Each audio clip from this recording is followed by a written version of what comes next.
The Intertech Group and the Zucker family are proud to celebrate the 100th anniversary of the 19th Amendment.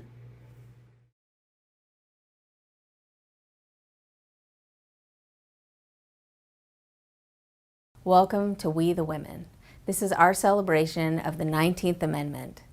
Exactly 100 years ago, on August 18th, 1920, the 19th Amendment was ratified, giving women the right to vote. To celebrate, we'll be talking to women from around South Carolina, thought leaders, movers and shakers. We'll ask them about how they have used their voice and what they have done to contribute to our great democracy. Enjoy the conversation. Thank you so much for joining me today. We are here with Melissa Moore, who is the Low Country Manager of the Women's Rights and Empowerment Network. Thank you for being here. I appreciate it. Thanks for having me. I appreciate it too. I'm excited to kind of dive in and learn more about you. As I said, I've kind of you've been in my peripheral for a while now, ever since I moved to Charleston, as certainly someone who has influence in the Charleston, especially in the area of LGBTQ advocacy. So the reason why we're here today is to talk about the 100th anniversary of the ratification of the 19th Amendment. So I've kind of, a lot of times I've opened it up with, what does that mean to you as an individual, because I think it means something different to everybody. So I don't know if you want to go ahead and tackle that, but I'm very curious to hear your thoughts. Yeah, I think the route to voting rights for everyone has been messy and tarnished in the legacy of white supremacy. So, 100 years ago, it was really white women suffragettes who were afforded most of the right to vote anyway. A few black women could, but a lot of the black women who are fighting for voting rights are written out of the story in some ways. Like when people talk about the history of women's suffrage, you often hear about Elizabeth Cady Stanton, Susan B. Anthony, but you don't always hear about Sojourner Truth and Ida B. Wells and the many wonderful, amazing, trailblazing black women who are fighting. So to me, it means we need to be fighting for everyone. So you cannot be leaving any person out when you're trying to achieve civil rights for anyone. Never leave anyone out. That certainly touches on something that I wanted to address, which is whenever, and I think I've said it in all the interviews I've done so far, is when we have these conversations, especially when we're looking back on our history, we can't ignore the fact that, yes, this was the 100th anniversary of this ratification, but that didn't mean that automatically everyone was afforded that right, and there was still a lot of obstacles for all women to overcome, specifically women of color, though. That's right. And I think that you touched on that head on. Yeah, Asian women didn't get voting rights until almost in the middle of the 1900s, and indigenous women. Today, still, we're fighting for the rights for people to vote. If you're incarcerated for a felony, you don't have the right to vote. Oftentimes, trans women aren't allowed to vote because their names don't match, or they're not allowed to get IDs that match their gender identities. So we don't all have the right to vote. Wow. And when we're talking about women, it's really important to talk about all women. That's people of all ages, that's incarcerated women, that's trans women. And when we're talking about people who have been discriminated against because of their gender, we also need to think about people who don't adhere to that false binary of male or female. There are folks like myself who are non-binary who aren't fitting neatly into these boxes that were predetermined for us. I'll be honest in saying that's something that I don't think I've spent enough time myself reflecting on, especially when we have these conversations. So I'm almost embarrassed to kind of admit that when we talk about the rights of, to vote, when we talk about incarcerated people or trans people who are sometimes denied that if they're trying to go vote and show an ID that might not, that might not match what their appearance is. So that's something that I'm embarrassed to admit that, but it's got to be very real for those people? I mean, when you consider about the right to vote is that it's a right. Yeah. And so it seems like there's almost some barriers still in place for people that might not fit inside these boxes that we check. Right. That is very real today. Oh, yeah. And there's still, there are places like Georgia that have these exact match laws, which were designed to disenfranchise communities of color, like black and brown communities. If your information doesn't match exactly what your DMV information says, like if you are called Tom and your official information says Thomas, you can be denied the right to vote. Wow. I guess in terms of, if we're speaking in terms of of women, trans women, you can't always get an ID that is reflective of your gender identity. So that's a real issue. Are there things like that in place in South Carolina that have made it an issue for South Carolina trans people? Oh, absolutely. I know that I hear stories all the time of people having trouble at the DMV or trouble with presenting documentation. And things are getting, it's getting easier for people to discriminate against trans folks because they have the protection of the state. They have the protection of the federal government. So often you're seeing people being, protections being written out. So like with the Supreme Court ruling on discrimination in the workplace, wow, that was a big win. But then you can come around, if you're religious, if you claim religious exemption, you can still discriminate against people. So that's very dangerous. Yeah. Wow. Yeah. Moving, kind of segueing into some of the other stuff that I wanted to talk about with you is you've been a long time leader and advocate for LGBTQ plus rights. Mm-hmm. And I wanted to hear a little bit more about your experience. You use they, them pronouns, mm-hmm. which I think some people might have a hard time grasping if they're not really used to it. Yeah. Tell me about your experiences as a gender nonconforming person and how that has shaped your trajectory so far. Mm-hmm.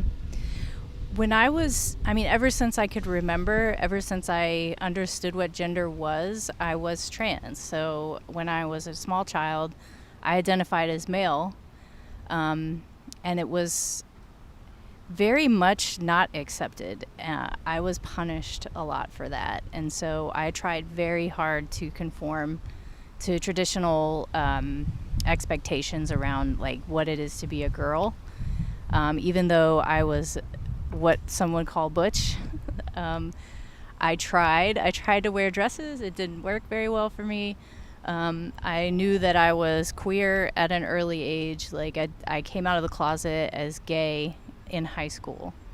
But I had really tried to conform to that, to the girl label. And it wasn't until very recently that I embraced the non-binary identity.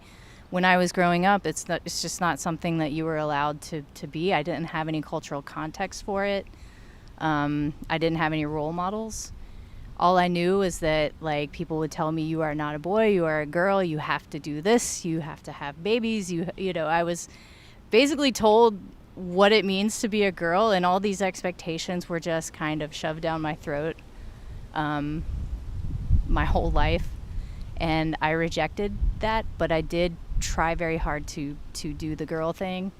And really, I think my healing kind of came from working with LGBTQ youth, because they had a language for what I was feeling that I didn't quite have a name for. And, I think adults try to say, like, we're going to be a great example for the youth and mentor the youth, but I feel like young people and elder people mentor each other in a lot of ways. Like, so there are lessons that young people learn from their elders, and there are things that young people teach to elders as well.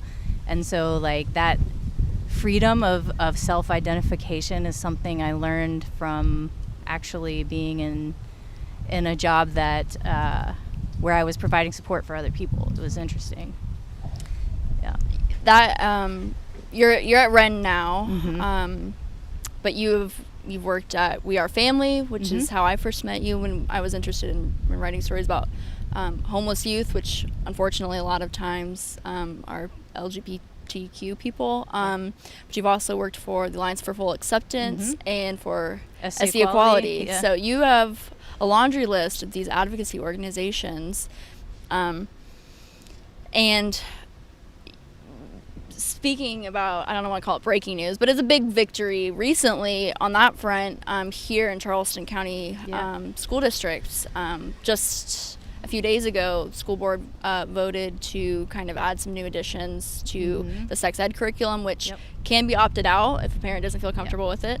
But they did add the content, because prior to very recently, it was against the law for South Carolina schools to teach any sort of LGBTQ identity in a sex ed curriculum unless it was within the context of sexually transmitted diseases. Right. So I know this has been something that has been on your radar probably for a long time. And you were involved in a, at least in some way, with the legal action that was taken to kind of prompt this. And if Actually, I cannot claim any credit for where carrying the ball across, like, to use a sports metaphor, across the goal line. The new leadership of We Are Family, Nigeria Richardson, Cora Webb, Jonathan Ramirez, and the folks over at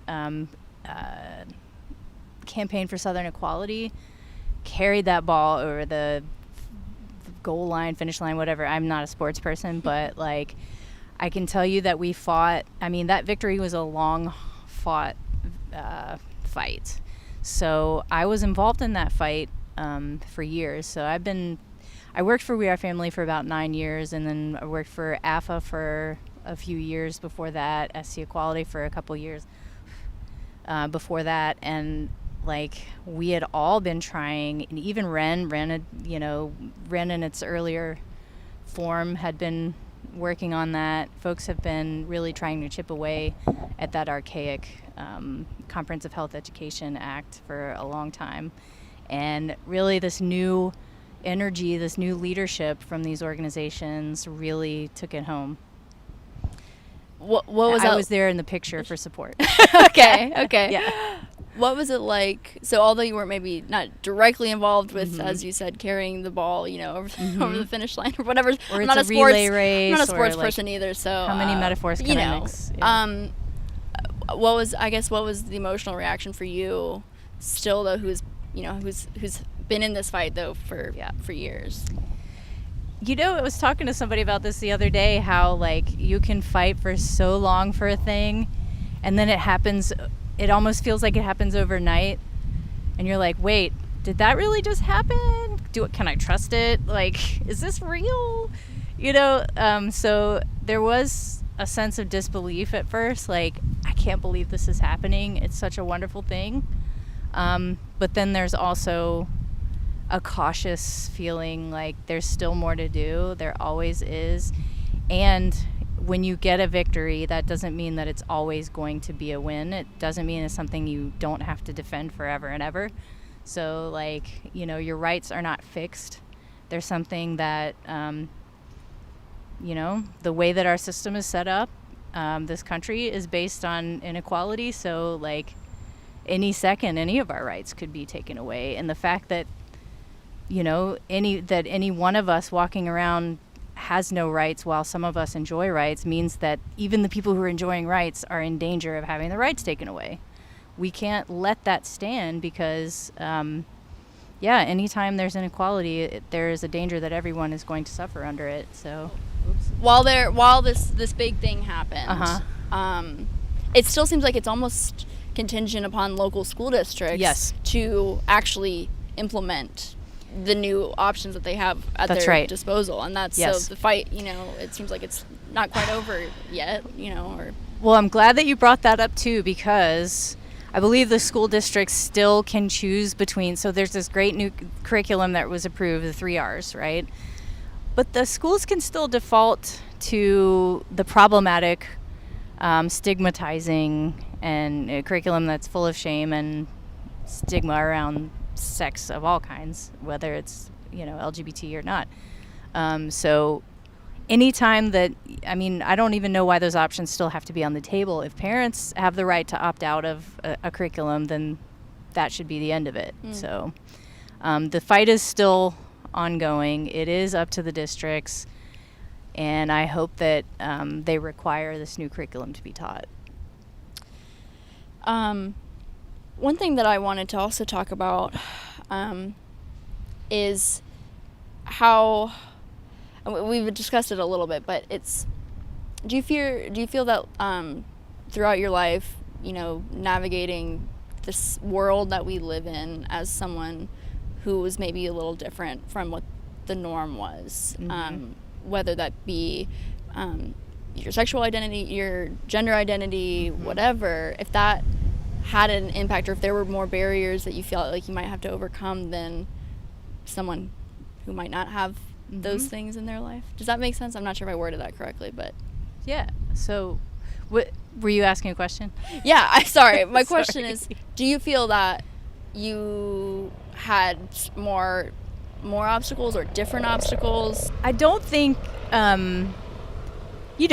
like some have you ever heard that term, the oppression Olympics? Like, I never want to compare my struggle to anyone else's, or like make it a contest for whose life was difficult, the hardest, right? Yeah, I think that everyone has challenges, everyone has privileges. Mine were different than other people's. That's not to say that other people's, it's our challenges and how we overcome them that shape who we are. So I wouldn't go back and change any of that for anything, because I feel like at the end of the day, I've become a much more resilient person, and much stronger in my sense of self, because I had to fight to be the person that I am. We're in South Carolina. You were born and bred in the Lowcountry, yes, right? We're in South Carolina. Things are a little slower to move. I think the needle may be slower to move. For those who are unfamiliar or might not have been educated on stuff like this, is there anything that you want people to know about the work that you do, or the fight that you've been fighting, I guess? I think that a lot of times, so being from South Carolina and being from Charleston, the way that I hear other people talk about the South, as if some folks who are not from the South need to parachute in and save the South, or we're looked down upon, or really, when you think about it, so much amazing leadership comes out of the South. Sometimes where you have the hardest issues, you have the strongest leaders, the most inspiring leaders, the most resilient, the most creative resistance. So I am very, very proud to be from the South. I am very blessed, honestly, to be able to do the work that I do here and to be able to pay my bills doing the work that means so much to me.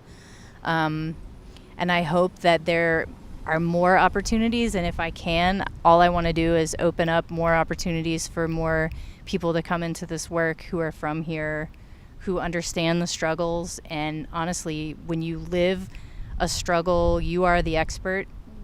You're the one who should be in the center of the leadership of that struggle. So I would say to other people who are doing the work here too, really set about figuring out how to find ways to center people who are in the middle of struggle in the leadership, and how do we make more jobs here where people can feel fed by the work and feed themselves at their kitchen tables. Yeah. It's really inspiring. It's powerful, especially when you can tell how passionate you are about it. Thank you. I think it might be sad, but it's a luxury for people to really, eat, sleep, live, and breathe the work that they do, and it's fueled by this passion. So I think it's really sometimes rare to see that, and it's lucky for people to have that in their job that they do. Yeah. I wanted to ask about Ren and what you do there now. What is a Lowcountry manager? What does that entail? I know you probably wear a million hats, but what does your day look like, and what does your job kind of look like? That's an interesting question. So in the post-COVID world, my job looks like trying to organize and build relationships in community where we can't be together in person. So that's been a challenge. But really, REN is based in Columbia in the Midlands. REN is unique because it is working on a lot of policy issues, and in a state where a lot of lobbyists are representing corporations and big entities. I think REN is kind of holding court for the rights of women and gender expansive people. The people of South Carolina's interests are at the heart of REN, and I think what my job is to expand that outreach to the Low Country.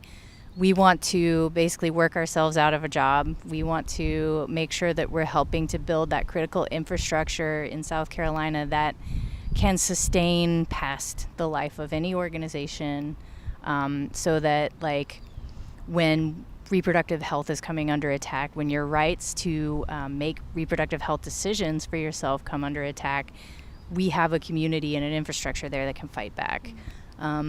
We also are, looking at the economic empowerment of gender expansive people and women.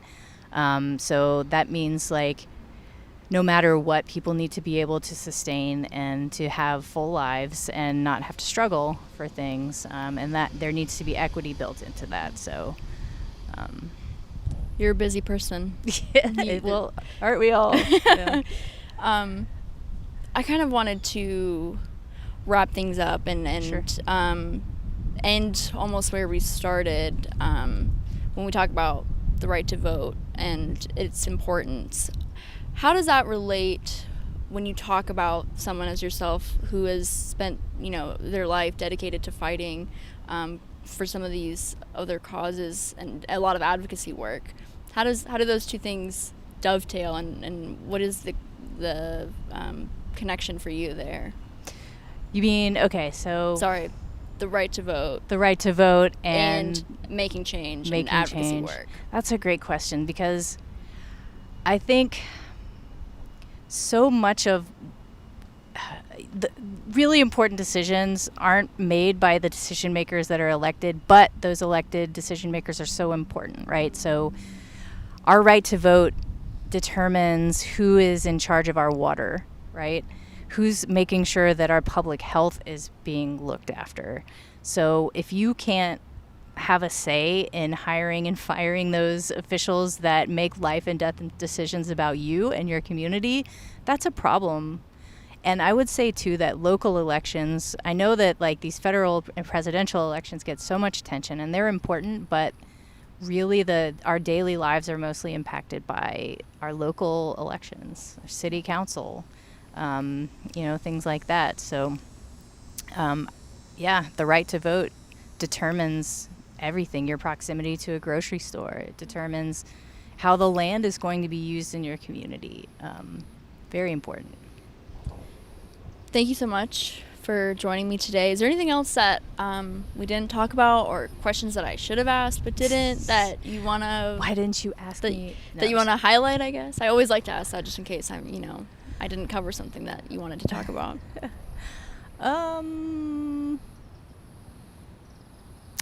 I am a little concerned with, I'm concerned with the way that the city handled the Black Lives Matter protests, to be honest, and how brutally they were treated, the people who were out protesting. Tear gas and, firing rubber bullets into crowds. And I watched the video of the pro-statue monument, mostly white protesters, and I saw the riot police being marched out and turned their weapons on the Black Lives Matter protesters and not the people who are probably even armed to support the monument. That's my city, and I'm, like, really scared about the direction we're going. That's not quite related to Okay. women's rights, but That's okay. It's been on my mind. I had to bring it up. No, that's fair. Mm-hmm. I'm not sure I don't know if I ought to respond to that, but I need to. I hear you though, and I think that's a concern that is not only shared by you. I think that's something that we've heard quite a bit. Yeah, like a respiratory pandemic is happening and you're shooting pepper balls into crowds and crowding people into jails who are like nonviolent people. Like property damage is not violence, and you're arresting people en masse by the truckload and putting them in jails during a pandemic. And you know, just a couple of months earlier, people were in the streets like armed because they couldn't get haircuts and milkshakes, but I didn't see riot police come out for that. So that makes me nervous. I hear you, and I think the only context that I can provide is that one of those early nights, I think it wasn't the first night, it was Sunday, I was sent out and I watched some of that unfold, and it was jarring just like on a human level. It was jarring. Did it hurt your soul as a human?